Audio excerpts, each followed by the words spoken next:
बाबा जी की प्यारी सात संगत जी, राधा स्वामी जी, प्यारी सात संगत जी कहते हैं चांद भी शर्माता है जब मेरे प्यारे सतगुरु मुस्कुराते हैं। प्यारी सात संगत जी, आज राधा स्वामी सत्संग ब्यास के आध्यात्मिक प्रमुख हमारे प्यारे बाबा जी का जन्मदिन है। बाबा गुरिंदर सिंह जी ढिल्लों का जन्म 1 अगस्त 1954 को मोगा में हुआ था। बाबा जी ने पैदा होने के 3 दिन तक अपनी आंखें नहीं खोली थी। इनके पिताजी ने महाराज चरण सिंह जी को बुलाया। जब महाराज जी ने आकर बाबा जी को गोद में लिया और शहद को उंगली से उनके मुंह में डाला और बोले, अब तो आंखें खोल लो, तब उन्होंने आंखें खोली। लोगों ने कहा कि बड़े महाराज जी के गुण भी बाबा जी में आ गए हैं। बाबा गुरिंदर सिंह ढिल्लों जी को बाबा जी के रूप में भी जाना जाता है। राधा स्वामी सत्संग ब्यास के 5वें आध्यात्मिक गुरु के रूप में बाबा जी पहचाने जाते हैं। बाबा जी का जन्म पंजाब के मोगा में ढिल्लों परिवार में हुआ था, जहां उनका परिवार पहले से ही राधा स्वामी सत्संग ब्यास को मानते थे, क्योंकि महाराज चरण सिंह जी बाबा जी के मामा जी थे। बाबा जी जब छोटे थे तो लंगर खाने के बाद कुछ प्रसादा अपनी जेब में डाल लेते थे। किसी सेवादार ने ये कई बार देखा था और एक बार बड़े महाराज जी को जाकर बताया कि गुरिंदर सिंह जी कुछ प्रसाद अपनी जेब में डाल लेते हैं और कैंटीन के पास एक बड़े पेड़ के पास जाकर कीड़े मकोड़ों को डालते हैं। तो बड़े महाराज जी ने कहा कि वो अपनी संगत तैयार कर रहे हैं, यानी कि हम कीड़े मकोड़े थे। बाबा जी ने हमें लंगर का प्रसादा खिलाकर हमें मनुष्य जन्म दिया और अपने दर पर बुलाकर हमें नामदान दिया और सेवा देकर हमारा जीवन सफल बनाया। बाबा जी के पिता गुरमुख सिंह ढिल्लों और उनकी माता महेंद्र कौर जी थी। बाबा जी ने अपनी स्कूली शिक्षा के लिए शिमला के लॉरेंस स्कूल से हिमाचल प्रदेश में पढ़ाई की। उन्होंने पंजाब यूनिवर्सिटी चंडीगढ़ से कॉमर्स में डिग्री हासिल की। उनके कॉलेज के दोस्त उन्हें प्यार से मोगा बुलाते थे। बाबा जी ने अपनी शिक्षा पूरी करने के बाद स्पेन की यात्रा की और माता शबनम ढिल्लों जी से शादी की। गुरप्रीत सिंह ढिल्लों जी और गुरकीरत सिंह ढिल्लों जी नाम के 2 बेटे हैं। बाबा गुरिंदर सिंह जी ढिल्लों 1990 में भारत लौट आए, क्योंकि महाराज चरण सिंह जी ने उन्हें वापस बुलाया था।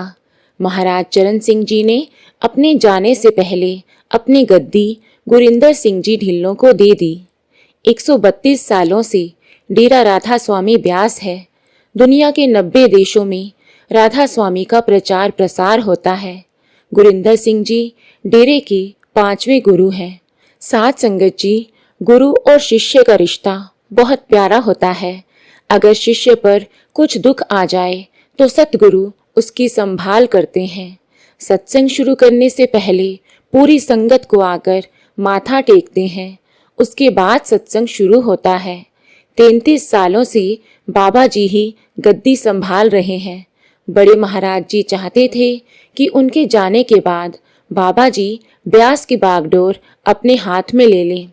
1 जून 1990 को महाराज चरण सिंह जी के जाने के बाद बाबा गुरिंदर सिंह जी ढिल्लों मामा चरण सिंह जी के आशीर्वाद से 10 जून 1990 को डेरा ब्यास के अगले आध्यात्मिक प्रमुख बने। बाबा गुरिंदर सिंह जी ढिल्लों संगत को संदेश देते हैं कि उनकी संगत हर स्थिति में सादा जीवन व्यतीत करे, ईमानदारी से पैसा कमाए और शुद्ध शाकाहारी भोजन करें, नशीले पदार्थों, शराब और सिगरेट के सेवन से दूर रहें। बाबा जी की आध्यात्मिक विचारधाराएं वही हैं जो स्वामी जी महाराज और पूर्व गुरुओं द्वारा सिखाई गई थी। इस विचारधारा और आस्था में जीवित गुरु के मार्गदर्शन में ध्यान में बैठकर ध्यान केंद्रित करते हुए आत्मा की आंतरिक यात्रा शामिल है। बंद आंखों के पीछे मानव शरीर में ईश्वर की दिव्यता का अनुभव ही मानव जीवन का सच्चा उद्देश्य माना जाता है। इस मत के अनुसार राधा स्वामी शब्द अलग अलग शब्दों से मिलकर बना है। राधा का अर्थ है आत्मा और स्वामी का अर्थ है भगवान। इस प्रकार राधा स्वामी का अर्थ है दिव्य मोक्ष प्राप्त करने के लिए इस जन्म मृत्यु के चक्र में भटकती आत्माओं का अपने परम गुरु के साथ पुनर्मिलन। बाबा जी पूरे वर्ष भारत में राधा स्वामी सत्संग ब्यास के प्रमुख केंद्रों पर आध्यात्मिक प्रवचन देते हैं। जुलाई और अगस्त महीने में वे विदेश में भी प्रवचन देते हैं। भारत में आमतौर पर शनिवार और रविवार को अनुयायियों को उन्हें सुनने और उनका आध्यात्मिक दर्शन करने के लिए पूर्व निर्धारित समय और तारीख पर इकट्ठे होने की अनुमति होती है। बाबा जी बार बार कहते हैं कि हम सब सेवादार हैं और सेवा करते हैं। बाबा जी ने 2020 में RSSB के सभी सत्संग केंद्रों को कोविड-19 रोगियों के इलाज के लिए उपयोग करने की अनुमति दी और गरीब बिहारी भाई बहनों की मदद की। उसके लिए उन्होंने अपने सारे सेंटर खोल दिए, वहां खाना, पानी और रहने की सेवा भी उपलब्ध करवाई। बाबा जी कहते हैं कि हमें गुरु की भक्ति का एक बीज अपने मन में लगाने की जरूरत है। गुरु क्या है? गुरु कृपा है, जो कुछ शिष्यों को विशेष रूप से मिलती है। गुरु एक तेज है जिसके अंदर आते ही सारे संशय और अंधकार दूर हो जाते हैं। गुरु वह नदी है जो निरंतर प्राणों में बहती है। गुरु वह मृदंग है जिसके बजते ही अनाहद नाद सुनाई देना प्रारंभ हो जाता है। गुरु वो अमृत है जिसे पीकर कोई प्यासा नहीं रहता।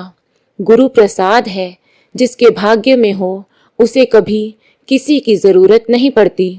गुरु वो बांसुरी है जिसके बजते ही मन और शरीर आनंद का अनुभव करते हैं। गुरु वो खजाना है जो अनमोल है, जिसका कोई मोल नहीं। गुरु द्वारा बताई गई रीति से भजन सिमरन करते रहें और उसके फल के बारे में चिंता ना करें। एक बार किसी ने बाबा जी से पूछा, बाबा जी आपके इतने सारे सत्संगी हैं जिनको आपने नामदान दिया है, अगर उनमें से कोई भजन सिमरन नहीं करता तो आपको कैसे पता चलता है? तो बाबा जी ने उसे बताया कि देखो, जैसे हमारे सिर पर अनगिनत बाल हैं, अगर उसमें से कोई एक बाल को भी खींचा जाए तो हमें पता चल जाता है और दर्द भी होता है। इसी प्रकार जब कोई सत्संगी भजन सिमरन नहीं करता तो मुझे भी पता चल जाता है और मुझे बहुत दर्द होता है और दुख भी होता है। हम रोज प्रसाद खाते हैं लेकिन ये भूल जाते हैं कि सतगुरु ने जो हमें नामदान दिया है वही हमारे लिए सबसे बड़ा प्रसाद है, जिसका हमें साथ साथ सेवन भी करना है, क्योंकि ये नाम ही हमें सब दुखों से छुड़ाकर हमारे असली घर सचखंड तक पहुंचा सकता है। इसलिए इससे बड़ा कोई प्रसाद नहीं है। अंत में एक बार पूरी संगत के साथ बाबा जी को जन्मदिन की बहुत बहुत मुबारकबाद। राधा स्वामी जी।